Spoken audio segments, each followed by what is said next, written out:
right. It's another day. It's another episode of Your Daily Scrum. I'm professional Scrum trainer Ryan Ripley. That gentleman over there is professional Scrum trainer Todd Miller. That creature somewhere back in there is Grogu, reading about his daddy Jedi. Yep, right there. Checking it out. Yep. So what we do each and every day, we get together, we tackle your questions, trying to help you do Scrum a little bit better each and every day. Todd, I got an awesome note before we get into the question. Apparently there is a new Scrum Master. Her name is Nina.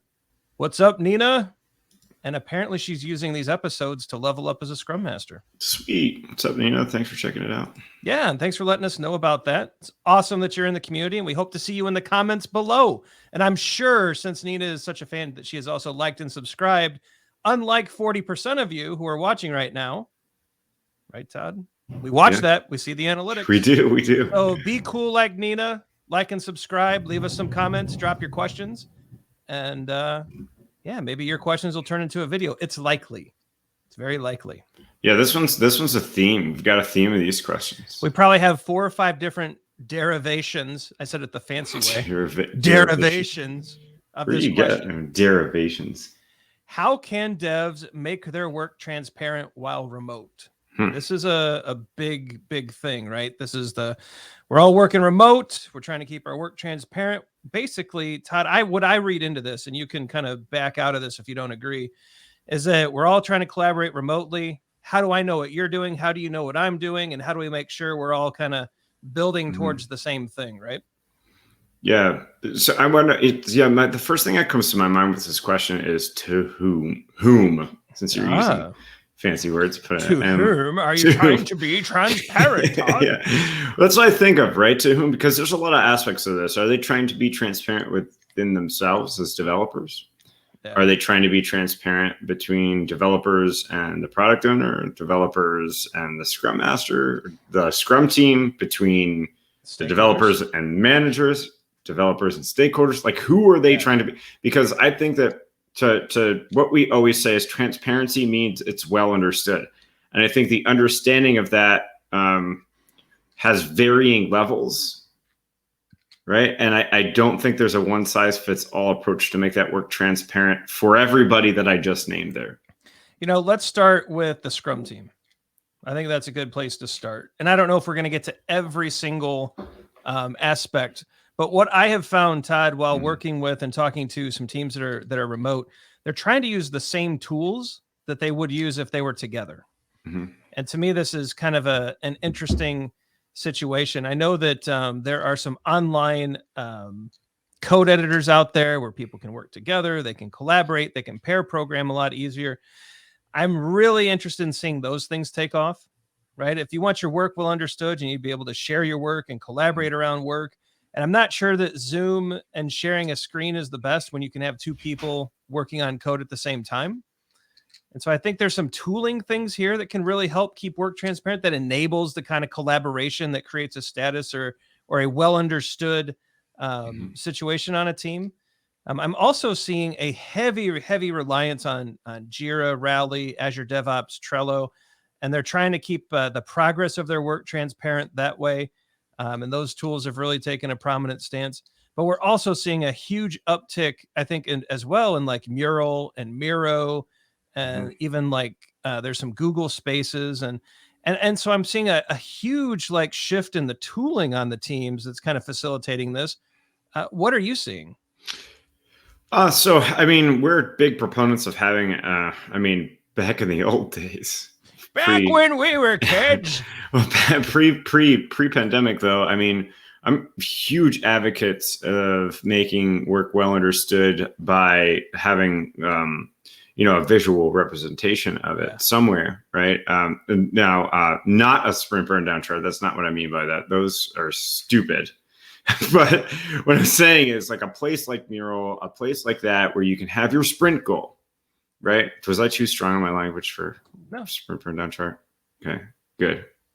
So where you can have your sprint goal. You can maybe have like where we feel like we might be at in regards to our sprint goal. Like, what are you trying to make transparent? Let's talk about that. Is there any blockers? Maybe you can get a thing in Mural. Maybe the tool that you're using, like Azure DevOps has an area, or maybe like in Jira you have Confluence and there's a page you can have like what, like something like what's up with the developers, right? And just takes, here's the thing, because as a longtime previous developer, maintaining stuff and updating documentation is my worst nightmare, right?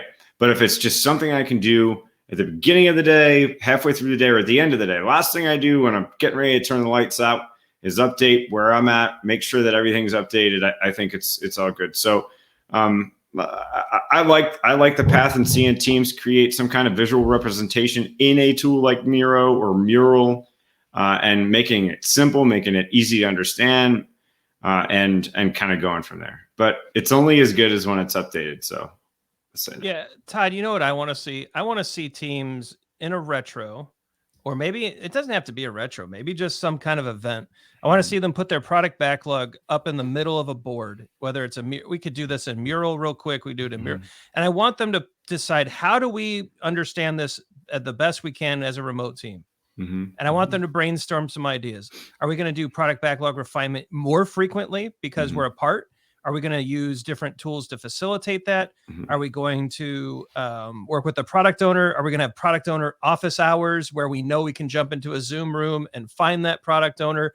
Like, I want some intention behind that, but then I want them to put another set of Post-its up about how are we going to make sure the stakeholders understand this? Are we going to add, are we going to cut out an extra 30-minute block, and we're going to skip the demo? And in sprint review, we're going to add 30 minutes, and we're just going to talk about, we're going to over-index on communicating this product back. I want them to come up with a communication plan because they're remote. You know what I mean? I mean, we should do this when we're together, but I think this is even more important when we're remote. And as a team, they should decide what that is. And I would love to see them start at the product backlog and then shift that and say, all right, we have a sprint backlog. Go through all of the different players again, and then you have an increment. So take all the artifacts and figure out, how are we going to intentionally keep these transparent? And I think that could be an interesting way to kind of highlight where the problems are too. Yeah, and I think that kind of to tie the bow on what you said there, I think that let's avoid the tools that are two directional. When I say that, I mean, or maybe even single directional. An example, a single directional form of communication is a PowerPoint. Right. No PowerPoint. If I pulled up a PowerPoint to show you during this episode, I am literally talking to you about the content that I created on it. That's it. And that's exactly to our previous episode. I gotta work. Sorry. Your camera is then off. So that's a single. And does anybody have any input? No, because you've successfully turned the entire room into zombies. Like, there has to be collaborative working spaces. There has to be questions. There has to be breakouts. There has to be that kind of stuff going on. So if I put the next 5 product goals on if I'm the product owner, I've got a Mural board. I've got the next 5 product goals that I'm thinking about, and I want the stakeholders to throw some notes up about each one. Here's the active one. Yeah, we've got the active. Here's the current sprint goal, and here's maybe the past 5 sprint goals that were a step towards the product goal. Dig that, and maybe even just like a gas tank that developers just say, hey, today on Tuesday, we feel like we're 50% of the way towards achieving this sprint goal, right? But check tomorrow, because that 50% could stay the same, or we could find new information out, and that could be 30%, right? Or it could move to 70 because we made a breakthrough. You know, and what's kind of hitting me about this too is that this is where Scrum Masters' facilitation skills have to become amazing. You can't just, and we're even seeing this in the training community, where trainers are holding on to, like, they're putting a camera on themselves and they're trying to use physical Post-its behind them. And they're trying to like hang on to this, like this physical, like when we were together. They're still using PowerPoint.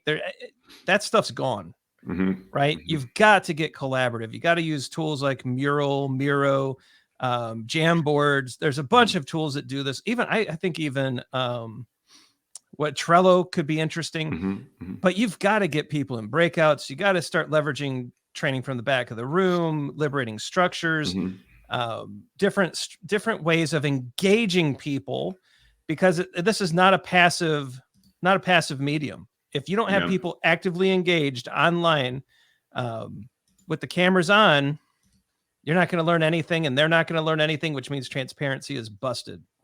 Yep. We're running long again. It's second long episode. I know. So why don't we end it? Yeah. End screen time. So Check out the socials. We're big on Twitter and LinkedIn. We're still trying to figure out what to do with Facebook and Instagram. We'll see. Like and subscribe. Like we said, 40% of you watching right now are not subscribed. What's up? Come on, we got a lot of good stuff coming out. Make sure you don't miss a single one. Be like Nina. Like and subscribe. Some videos are going to pop up below. We think you're going to like them. We hope you do. Leave us some comments. Let us know. Are the videos helping?